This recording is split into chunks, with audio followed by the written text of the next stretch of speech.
Welcome back to the channel. Welcome back to another episode of the Freshman 15 College Football Podcast with me, LP Cruz, talking college football in about 15 minutes with my guy, Tyler Moore. And last week, we had a lot going on. So we picked back up in conference play.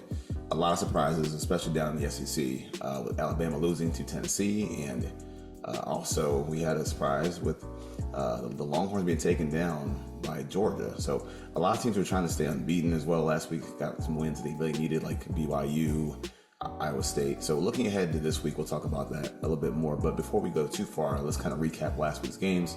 Todd, my dude, what is up? Not much, man. It's last week was fun. This week's gonna be a little bit more fun because there's some big games that aren't really marquee, but they're gonna be really fun because it has playoff implications here in week 8. So many of them, man. But you know what's funny is, let me just because I know I didn't pick these games in like our spotlight games or whatever. I'm pretty sure that you might have picked Georgia and Tennessee. Is that right? If I remember correctly. So the Alabama Tennessee, I said that was a good game to watch. Because both had like that one loss. Milroe's fallen off kind of a bit. We've seen it again. He's pretty much fallen out of that Heisman race. And you know, Kalen DeBoer is not doing too hot at Alabama. So you know those SEC boys won't take too lightly to that with not being in like the top 2 in that conference. It's funny, man. So I watched the end of the game from like this parade down in New Orleans, and I'm watching it on my phone, and I'm like minutes before like the parade like started, I'm watching the game. I'm like, there's no way they lose this game. No way. Because I still can't believe it. Because I'm like, and I said it before, Tennessee's defense is improved vastly over like the last few years and stuff like that. But to kind of stifle that team holding this to with 17 points, man, I mean, back-to-back turnovers, you ice them out. And it's like, okay. Like I still was kind of in shock because it's hard to see Alabama kind of struggle like this. And they have over the last 3 weeks, despite a win, they lost to Vandy. They got the win last week, but still a week before last week. And man, the Bears not doing too good. It's just, and it's not even just that. It's the frustration of the players. The players look like they're looking for answers and they don't have them. Like there's no person to turn to kind of get the ship right. And I know he's like a first year coach in Alabama, but still, it's a transition process. But the players who are kind of like the holdovers, they're not used to it. Right. And so you can see how pissed off they are, and it's just crazy to think where Alabama now is. So yeah, like I said, I'm kind of doing that too. Did you catch the games that also before that, like some of the other unbeaten teams? So what's Penn State? Did they play last week? Yeah, I think they. I did. I was in and out of the Iowa State game because they was close with UCF, and even this week UCF is close in their game. I think they're playing in BYU this week. We'll touch on that a little bit later. But yeah, I mean, so then you still have Army, Navy. They're still undefeated. Oregon, I don't even think they played. Did they play last week? They had a cakewalk, I think. It was a cakewalk. Yeah. Yeah. So you're still rolling in with those undefeated teams, but some of them are going to get tested this week. But yeah, the big one that we said we were going to watch was the Texas game, and they looked stunned from the very beginning. Though just like Stone Cold Steve Austin walking down, hitting that stunner on Vince McMahon, and like just lost look on their face. From start till halftime. It looked like they might come back a little bit in the third quarter, and then Georgia just stifled them again. And not to jump too far into that, but man, they were, it was like they were shocked by like a real SEC defense, because we know Georgia has a good defense, and Kirby Smart, he coaches really well. I don't like the way he his demeanor on the sidelines. I'm not a fan of that kind of coaching. But that's a nasty defense, and Texas got punched to the mouth, and they didn't know what to do to get out of it. They got staggered, man. And I kind of peeped that game a little bit, like in and out. I was kind of coming and going. I kind of peeped it a little bit, but you could kind of tell like Texas kind of be caught off guard. And I know people are kind of hoping for Georgia to get their comeuppance from Smart, but there's a lot of other things happening around the program too, where you kind of overlook them. I'll circle back to them later on in the show, but that's one of the things I noticed is that they took the game to Texas and they couldn't really get it back. And I was surprised to see that. Even kind of going back to our spotlight picks, like to recap it, the game I circled last week was Nebraska and Indiana. And man, yeah. So I think the idea was like it's like a litmus test for me to see what Indiana actually is. You showed the graphic that web chart, of what they look like, and everything they're doing right. They're playing almost perfect football, and it's kind of unheard of with Indiana in that conference. But they're playing on both sides of the ball. Like they're playing effective football as far as efficiency, running the football, passing the football. They're plus EPA on both sides of the ball, and it's so crazy to see that. And I know I just wanted to see, hey, how do you do against a better quarterback, a better conference opponent? Man, they had Raiola like snared up, like threw 3 picks. I mean, some bad ones too, and they had a big lead, never look back. And you watch the defense play, and the one thing I noticed is they ride to the ball, like they swarm the ball, but they're not like they're not meatheads either. Like they don't just like rush out of their lanes or whatever. It's fast, it's calculated, disciplined football. So like you can't really get them off guard with misdirection because they can kind of peep it coming.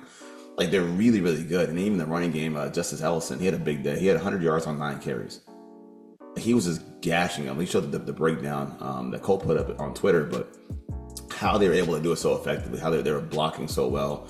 Everything was lined up for them perfectly. Even them winning the game, I still wrote down in my notes that wasn't even the biggest storyline. Although I am impressed, it was more so that the quarterback was hurt, and you wonder what they do after the quarterback gets hurt, right? So he undergoes thumb surgery. They think that he's going to be cool, like within a couple of weeks. They believe he might be back for Michigan State, which is going to be necessary. Yeah. But even then, in the interim, from what I saw from Taven Jackson, he looked pretty good too. Like he was effective when he got in the game, didn't look too out of place. It all kind of falls back to Coach Signetti, which I think he'll do just a fine job. From what I know about him so far, he's a pretty good motivator and stuff. Yeah. What I can kind of see is that there'll be a little bit more pressure on Taven Jackson, but not only Taven Jackson, on Justice Ellison and Elijah Surratt, who has like the nicest hands, man. Like, dude has like glue hands. So I mean, they have a good team, honestly. And I know it's a lot of his guys you talked about that came over from JMU, but the team is so stacked and deep. I guess the only question is, can they kind of reinvent themselves within what they have? Lost the quarterback. I think from what you showed me with the graphics, it's like. And with that, I don't even think you really had to turn around and hand the ball off. I mean, I don't think you have any tough game like that second half of November. I think that's your tough one. I think they play Penn State, they play Ohio State. They get in that meat of that schedule, and those were your tougher. Like that's where it's funny because that's where like the meat of the big guys in the Big 12. The Big 10. It's always like. It'd be like Indiana, Penn State, Michigan for Ohio State. It's always like those 3 big games in a row, and then it's off to the playoffs if you're going to make it there. And it's fun. Like we talked about last week, it's fun to have Indiana, a team that you would not expect, to do that. But, for these next couple of games until they hit that meet, turn around and hand the ball off because, you look pretty darn good doing it. Yeah.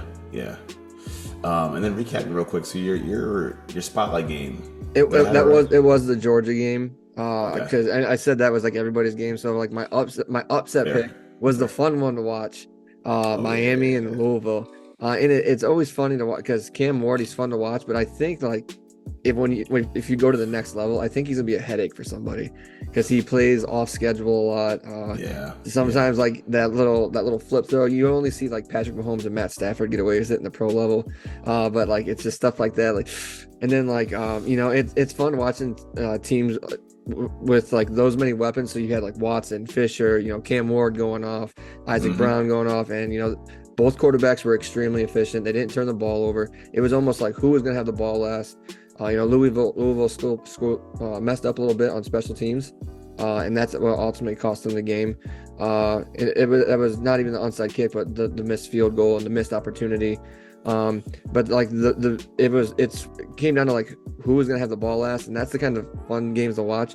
But what always gets me is like we watch a lot of SEC Big Ten schools, and then you look at a team like Miami's got some decent size, but you look at a team like Louisville, and all those guys looks like tweeners, like they all look like tweeners. Like smaller Dwight Freeney's, and like to see him running like their linemen running around, you're just like, man, how does that hold up? Like say like they do finish well in the ACC, and maybe like next year they do get to play in the playoff. Like how do those size players, because we've seen it with like UCF when everyone wanted UCF to be the national champions a couple of years ago, like how would that team stack up against like the big brutes of like, let's say even like the likes of like Penn State, Wisconsin, the big ugly dudes against within their own conferences. It's almost like what is it? Perennia versus Dallas Carter. Friday Night Lights. Like big old school versus small school, and those are fun. Those are fun for me to watch. I like watching those because that's a lot of speed, a lot of finesse. And coming from like we like we said, we watch Big Ten, SEC a lot, and you see like it's a certain style of play, and to flip that like on just completely on the defensive side, those are fun to watch. But Louisville didn't pull it out, but both quarterbacks played efficient. It was a really fun game to watch. And I think that's one of the games where if you're kind of like you're like a draft junkie, you'll check it out just to see what they've got. I mean, watching Cam Ward, obviously, I think Shaw showed enough to kind of impress you a little bit based on what they can do. They also, I mean, not for nothing, Louisville does create enough pressure as well on defense. Mm-hmm. So it's kind of a fun game to watch. I think just watching the game, we don't like seeing a guy have to play hero ball every single week, but he has to do it, right? Like he has to do it because of what he has around him. And he flashes, man. That throw he had in the back of the end zone to Jacoby George. Yeah. I mean, going to his right, throws a dart, man. He's one of the probably more natural arms in the draft that we're going to see, just based on his skill set, his talent. And just, I said this like way back when the season started, but he's a big game performer. Like in the games against like the elites of the Pac-12 last year, he always came to play. Like every single week, he was outperforming well, not always, depending on who he was playing against, but he came to play. Like he held his own against like the top quarterbacks, the Bo Nixes of the world, or the Michael Penixes. He showed up and came to play. I think that was it. I think where the game kind of got tight on Miami was, the blunder where you have Lacey bring back the kick for 100 yards, then fumble on the next drive with Fletcher. But I think to take a little bit off of Ward somewhat, the receivers also stepped up too. Like as far as the yards after the catch for Restrepo and Sam Brown, and even a guy that I know I've been kind of rough on because I expect so much of him, Damian Martinez. He showed up. Yeah, he showed up big. Like, and that's the thing with like his size, his final touchdown to put the game away. His size against those smaller defenders. I mean, he bullied 3 of them, carried them into the end zone, shoved one right off, and the guy threw back like 3 yards. Like that size took advantage, in that situation. I mean, for a dude of that caliber, that power and size, and you saw it happen like the same day. Like social media went crazy, especially us Cowboy fans who are like running back thirsty. Like they went crazy because they're looking at who's that next guy on the board. I mean, just him as a recruit and what he showed, in his first years at Oregon State. Like, there's a lot to be excited about. I think that's the next step. And I've talked about Miami as like, this dark horse threat to kind of win the national title. The one thing that they don't have really is a dominant bell cow rushing attack, and he has to provide that. By the numbers, he's good. Like, he is good, but he's not as effective as the backups are, right? And in every city, the backup running backs are the more popular guys and stuff like that. But to his credit, I mean, he had the game that he needed to have, and I think if he can kind of take it to the next level, we talk about like the advanced stats and stuff, like successful runs, if you will. If he can get some more of those and runs like that, then it takes so much off the defense and off Cam Ward and off the receiving game. I think that was just a big statement for them too, just to kind of get through it. And then they have this little break and they play against Florida State, so they can kind of catch their breath moving forward. Now to flip to this game as well, man. Who would you say? Because I have a team on my thought process here, but who would you say kind of either hurt or helps themselves the most? I hate picking on him every week, but it's Lincoln Riley. Like I said, you ran away from the SEC. You coming in the Big Ten, and you beat Michigan. Congratulations. Struggle against Wisconsin, lose to Wisconsin, lose to Minnesota, and then you lose to Maryland after being up in all 3 of those games.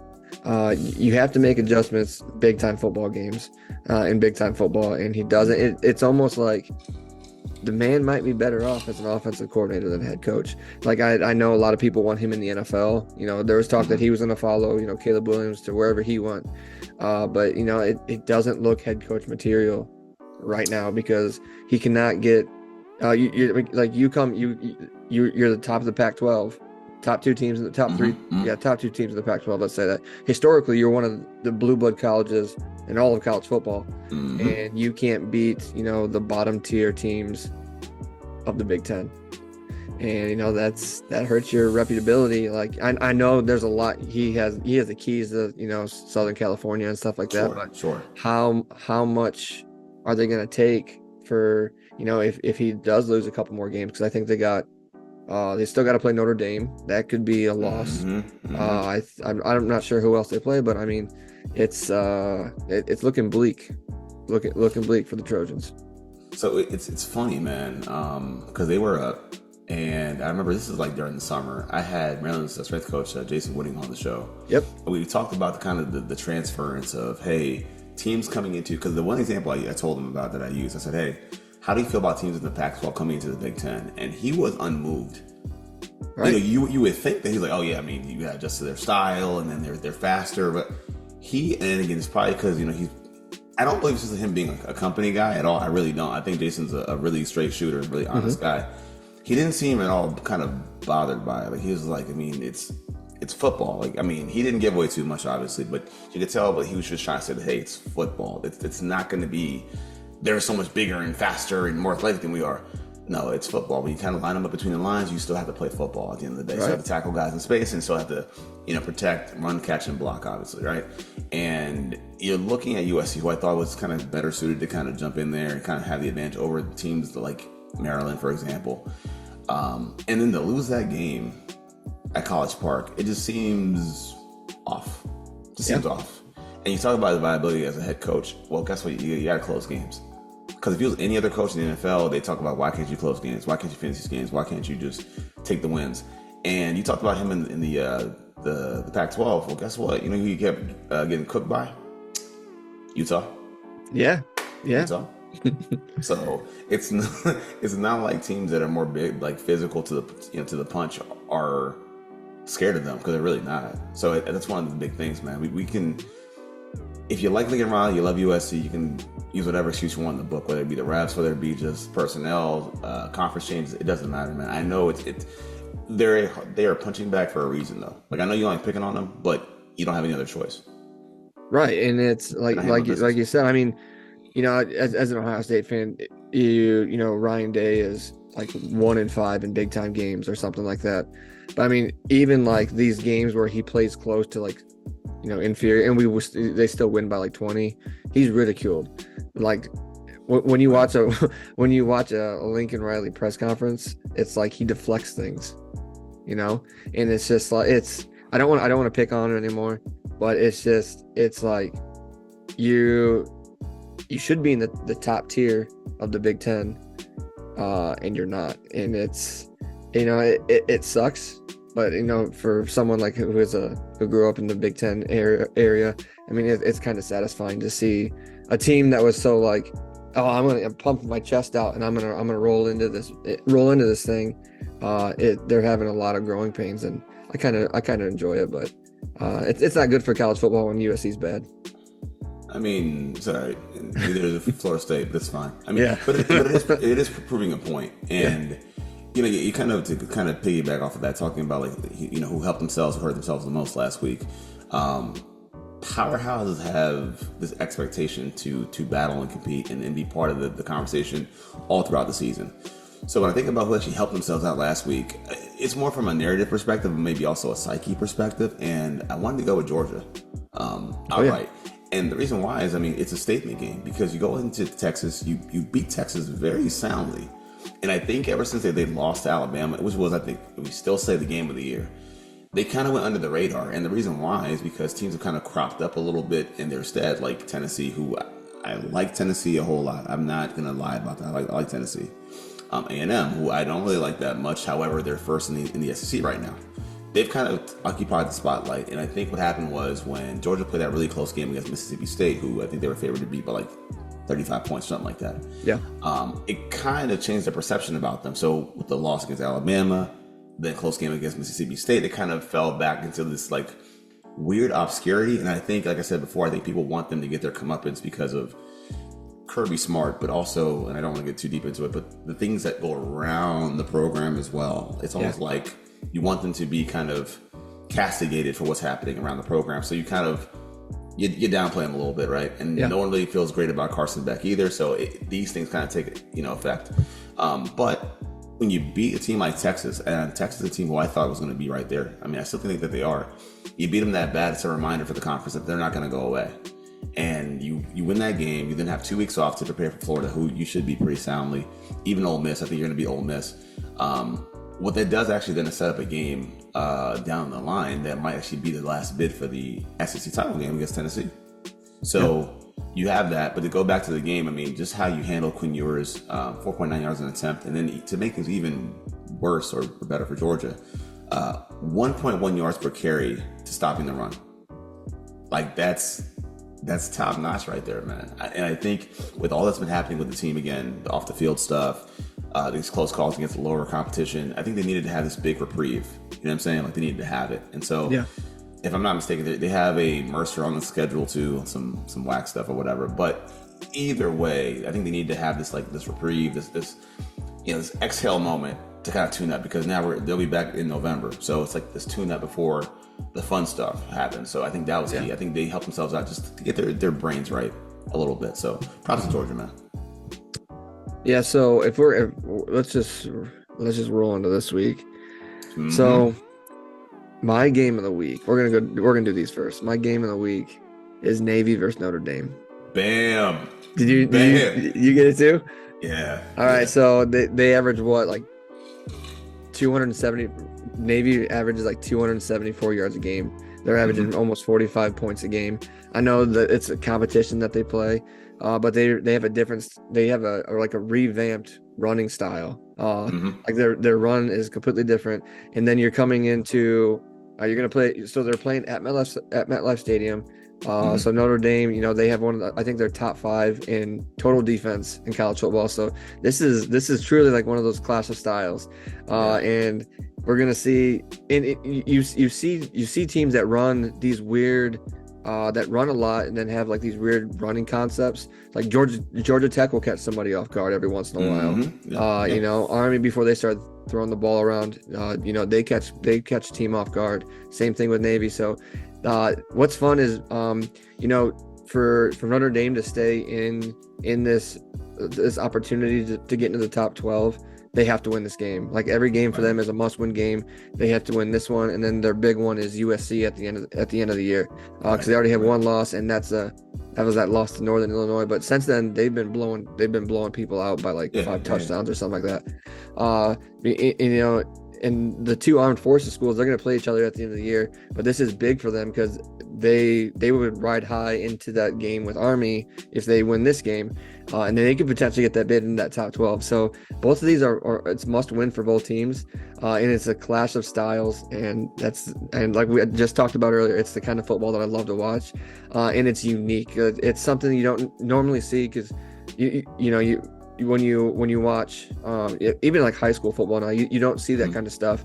You're seeing the spread offense with mesh concepts and stuff like that, and NFL style offense at the college level. But this is like that fun style backyard football kind of thing that you just love to watch, and that's why it's my game of the week. So it's funny, right? So I was down in New Orleans last Saturday, and I was talking to I was in a tattoo shop of all places. And I'm talking to the artist, and he's watching the game. So he's like you, an Ohio State fan, right? Yeah. And we're talking about this stuff, like the conferences changing, everything's switching up. And I was like, it's like when you were a kid, and you would say, if this animal got into a fight with this animal, which animal would win, right? Like this crazy clash of like these arguments that we used to have on the playground. For guys, that's kind of what college football has become, with like all these changes and all these like super games. It's almost like, I bet this animal could kick this animal's ass, and now you get to see it. Like now you get to kind of imagine it, and these dream matchups that we have, even like in the NCAA games, they're happening in real time. And that's one of the coolest things now. So I think this year alone, which we've argued before, I think it all got kind of preset by like Florida State being some garbage and some other schools being some trash, USC as well. It's kind of like kickstarted this whole thing of this crazy unpredictability in the top 25 because of all these unbeaten teams. And so because of it, we're seeing these like crazy clashes of like blue bloods versus the unknowns. And there's no bigger unknown for me than Navy, because what are they going to actually do? They run this crazy wing T offense, and their whole idea is to trick you. Like at some point, they're going to throw it. They're going to throw the ball at some point, right? Like you ride behind the quarterback, Blake Horvath, who leads them in rushing and passing, but he has more rushing attempts than passing attempts, and their leading receiver is their running back. So they're trying to kind of confuse you with all this crazy stuff going on, and because you run this offense, you're trying to get the speed off the field, because essentially you have to stop the run. Like you're basically playing 11-on-11 football, and they're going to run the ball with the quarterback most likely. So to stop it, you have to have your big personnel groups in there. So you're trying to take the athletic speed off the field for Notre Dame to kind of, because that's really the difference, right? We're talking about like who has what. The biggest difference is speed. I mean, size too, but the biggest difference is speed. So if you can eliminate the speed off the field for Notre Dame, that's where you give yourself a shot. And think about when they lost to Northern Illinois, right? They mucked the game up with like a lot of running, 45 attempts. That's what they're going for. That's what they're going for. So they want to muck the game up. But also, not only that, we talked about like the armed forces and what these games mean to them. Well, they both play Notre Dame. So either way you look at it, like, if you're Notre Dame, you better beat one of them. You better beat one or the other. Well, actually both in this case. I think I would say both. So I think that's kind of the trick to this game is like really like what's going to happen. I mean, the spread is like 14 points. Yes. I don't believe that stuff, man. I mean, at MetLife Stadium, I think it's a lot closer than we think. And I don't think that Leonard has been playing all that well. He's playing better. He has been playing better. I think he's got 69% completion percentage after the loss to Northern Illinois. But I mean, how is their defense going to stack up against Notre Dame's? I mean, sorry, how is Navy's defense going to stack up against Notre Dame's offense? Like, they got big running backs too. Riley Leonard can run. They can muck it up. They can muck it up just as much as they could. But man, like you said, that modified wing tee, it's gonna be a sight to be seen, dude. It's like watching like Division 6 football or something like that. Dude, this is the one to watch, man. I'm glad that we kind of saw it the same way because we know what's gonna be crazy and what to expect. I'm gonna have you take the lead on the upset pick because I'm pretty sure we have the same game for this one too. I'm taking LSU over A&M. Oh crap! They're ranked higher, but the spread's like 3 points. I think they're both undefeated in SEC play, and I think this is for supremacy and who is going to be where in the SEC. So LSU, I don't know. Do they play Georgia later this year? I didn't look at their schedule. I didn't see it that I remember. So I mean, it basically a bid for the conference championship at this point. So Nussmeier, he played his worst game and his best game 2 weeks ago, which is we talked about that in the game against Ole Miss. Tale of two halves for him, and the same thing with the Aggies. They lost to Notre Dame beginning of the season, I think it was. Yep. Right. They lost to Notre Dame. I think Wegman's back now. He's been playing a lot better. I think he's back. He's back, and when they beat Missouri, he was spot on, man. He was good. Yeah. So yeah, I mean he's back, and it's like I said, it's for the top of the SEC. That's gonna be another one really fun to watch because when you talk about SEC, we've talked about it for the past decade now. It's always Georgia or Alabama, and it's funny for it to be a Brian Kelly LSU team. It's crazy. and a Texas A&M team that nobody really likes. So that's true. Allows up there. So it's another one of those fun games, and it's a kind of softer schedule this week. But if you're gonna take Missouri beating Alabama, I'd love that too. Nah, not that wild, man. I still don't trust Brady Cook. I'm not really a fan, and I think he's got a great receiver, but I don't think he's there yet. I'm still again, the guys that I've kind of hyped up or whatever, I've kind of come to have to drop it down a little bit on him. Leonard, for example, even though he's gotten better, it's been tougher for me. But great segue. A guy that I was kind of low on that I think I have to kind of change my tune on, and who's actually going to be featured in my upset pick, is Syracuse. So I think going way back to like season 1 of our podcast, these games, like these midweek games, like Thursday games with the ACC, are always kind of like wonky and close. They're kind of like down to the wire. Yeah. And I look at Syracuse going to Pitt. I'm like, well, Pittsburgh is another unbeaten team playing on not a short week, but in the middle of the week, right? I think things like that is kind of what get me thinking a little bit. And here's the thing. With Fran Brown, Syracuse is different. Like, they definitely are different. I think they're a pretty good team. They play kind of loose and free, too. Like, they feel different, like how they play. They're not as tight. And I think the beneficiary of that is also Kyle McCord. Like, I feel like he's a new kind of guy. And you look at everything, they're like one gut-wrenching drive against Stanford from being undefeated themselves. So I think that's kind of the difference. I mean, looking at McCord now, he's confident, he's aggressive, he's making these tight window throws. He's got good receivers. Trevor Pena, Jackson Meeks.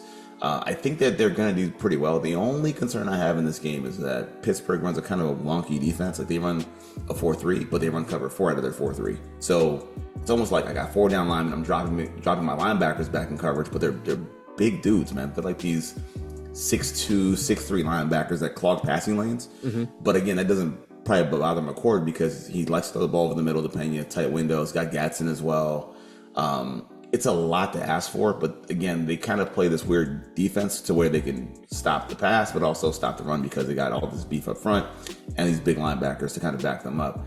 I just think for this game, what's going to happen is that they're going to ride the run with LaQuint Allen just enough to kind of give him court space to attack them down the field. I think that's what it is. I think they're going to play it tight. I mean, I think they're going to play it very, very aggressive as well to kind of, go for it on fourth down, even on their own side of the field. I just feel like it's a game they steal on the road against an unbeaten team. And, one of these unbeaten's got to lose eventually, right, in the ACC. Yeah. So go ahead and give me Syracuse in the upset pick. Yeah, man, that's a good one. And, you mentioned Kyle McCord, and that coach earlier this year said, that was a gift from Ryan Day. And, the lights don't get much brighter than Ohio State. So it feels like these games from McCord, I mean, they're cakewalks for him. He's not getting ridiculed by mouth-watering rabid fans every week for one bad throw out of 25. So it's good to see him being successful somewhere else. And like I said, those lights are a little bit dimmer in Syracuse. Yeah, man. Yeah, so that's a pretty good one, man. Other than that, you know how we always do. So we'll just be checking over the weekend, see how things are going so far. And back to USC, man. I had a 5-way parlay on the money lines, and guess who blew it? So there's that. There's that, man. Aside from that, dude, any last thoughts? No, but what really caught me off guard is, Mac Country. It's usually November is when Toledo plays against Bowling Green, but they're playing this weekend. It's usually like the second week in November that this happens, because it's always like on a Tuesday. Maction, baby. But they're playing this weekend, and I was like, oh, what are the tickets? Because they're playing in Toledo. It's 30 minutes from my house, and they're pricey. They're like $70 for a MAC game. They hand out tickets for free at Bowling Green. So they have arrived, man. I'm not gonna go, but I'll be paying attention to that game because Jason Candle, he runs a really good offense. He runs a really good team there in Toledo. He's had a couple guys drafted recently. What's that cornerback for Philly? He was drafted out of Toledo. And I was just reading about it right before this came on. He has the most wins in the MAC since he started coaching there, and I think they've lost 9 games over the past couple years. But it's pretty good for a MAC team, and I think they've won 3 MAC championships, so they are a fun team to watch since he's been coaching. And it's right here at home, so it's always good to see those at home teams play pretty well, those local teams. For sure, man. And dude, there you have it. So now we have the MAC is going off. You have Indiana, who's playing on both sides of the ball, and the Armed Forces are still undefeated. They're combined with 13-0. Yeah, going into November, like that's crazy, man. And what this shows us is before all the super conferences happened, people always talked about can this team beat this team? And then you'd always say transitive property doesn't work. Alabama beat Georgia, Georgia beat this, so Alabama can beat this. That doesn't work here anymore because you can say Penn State. A team like USC comes in and they lose. They'll beat a team like Michigan and then lose to a team like Maryland, who then Maryland will turn around and whoop somebody else. And it turns out that yada yada. It's like the seven layers of Kevin Bacon or whatever it's called. And then Vanderbilt's beating Alabama. So it's like it was Hawaii now better than Alabama. It's just the only team that benefits from all this. I think even in that old school mentality is Georgia. Believe it or not, because you lose a close game to Alabama. This is how I feel about them. Close game to Alabama, you then go back and you smash Texas. Even though I feel like they should be ranked higher than where they are, but I just think that's just the way it works, man. I mean, until you can kind of dominate teams like that, then you're always going to have these questions. So you have to open the door to these teams. And again, if you're Notre Dame, you better handle business because... But the thing with Texas, and I so wanted them to win this game because one, I don't like Georgia. I wanted to say that that Texas is back because blue blood college, USC, Texas, it's good for college football. It's like you played a soft schedule and then you played someone tough and you got punched in the mouth because Oklahoma, as we've seen, they have fallen off bad. So that was their tough opponent in the Red River rivalry.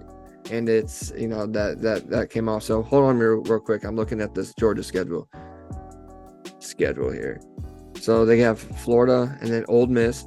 So they have Florida, Ole Miss, and Tennessee, and then Massachusetts and Georgia Tech. So they have Ole Miss and Tennessee. That's basically it. So that's it.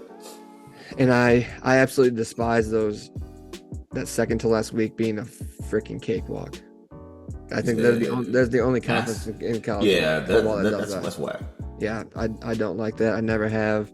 With Alabama does like Austin, PA, or whatever the hell that school name is, Citadel. That stuff pissed me off because that gives you like 3 bye weeks basically. Time for the conference game, and that's like playing your homeboy in Madden. He just takes a knee. He's up by like 4 scores in the second half. It's like, but that's the one thing I think has to start to kind of punish teams too. Like if you want to calculate like strength of schedule and stuff like that, that has to kind of bite teams back. But it actually will if you think about this, because there's no conferences in the SEC anymore. Yep. So no conferences it's gonna come back one way or the other, dude. It's almost like having a tie in the NFL, and it hurts you at the very end of the regular season. So it's one of those things. Like it's gonna work itself. And like you said it before, I think might have been in the group chat. You're like, it'll always work itself out. Oh yeah. I said it last week at the end of the podcast. It always works itself out. College football always works itself out. If you're Army and Navy, one of you guys is probably going to be in this thing at the end. It'll work itself out. Just hope hope and pray you're on the receiving end of that. But yeah, exactly. Hope it's both. It's both, man. So we'll see, man. But other than that, dude, man, guys, I forget to say this sometimes, but if you like the video, hit the like, hit the sub button for more vids like this from a man, Tyler Moore. I'm LP Cruz, and this has been the Freshman 15 College Football Podcast. Peace. Peace.